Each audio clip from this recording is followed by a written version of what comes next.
দরজা খুলে দিবেন, দরজা খুলে দিবেন বাস। জি বিসমিল্লাহ বলবেন, সমস্যা নেই।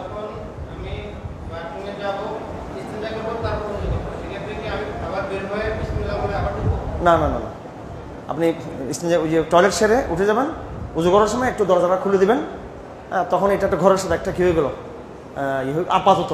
আর ইদানিং আমরা প্রস্তাব করতেছি totally Islamic housing, Islamic engineering, আমরা ইসলামিক আর্কিটেক্টিংয়ের একটা প্রস্তাব তুলতেছি, আমরা ডিজাইনগুলো করতে বলতেছি বিভিন্ন জনকে। একটা প্লেস অফ প্রেয়ার, নামাজের একটা জায়গা, এবং প্লেস অফ ওয়াদু, টয়লেট ছাড়া কিচেন আছে এবং কি আছে টয়লেট আছে একটা, প্রত্যেকটা বিল্ডিংগুলোতে ফ্ল্যাটগুলো দেখেন যেন একটা কী করে উজু কী করে, হ্যাঁ ছোট্ট একটা জায়গাতে উজুর একটা প্লেস যেতে করে, এটা নতুন চিন্তা করতে হবে। বলা জিকির করা যাবে, এই টয়লেটগুলোতে করা যাবে জিকির, কারণ এগুলো টয়লেটে ময়লা জমে থাকে, ময়লাগুলো অনেক দূরে চলে যাচ্ছে।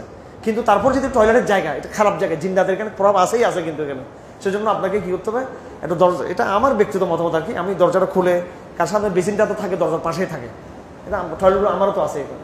হ্যাঁ এখন একবারে দরজাটা তো বন্ধ, বিসমিল্লাহ আউযুবিল্লাহ আল্লাহুম্মা তো মানা নেই সেগুলো, দরজা খুলে দিলে মনে হবে যে এটা পার্ট অফ রুম হাউস হয়ে গেছে। সুবহানাল্লাহি ওয়া বিহামদিহি আশহাদু আল্লা ইলাহা ইল্লা আনতা আস্তাগফিরুকা ওয়া আতুবু ইলাইক।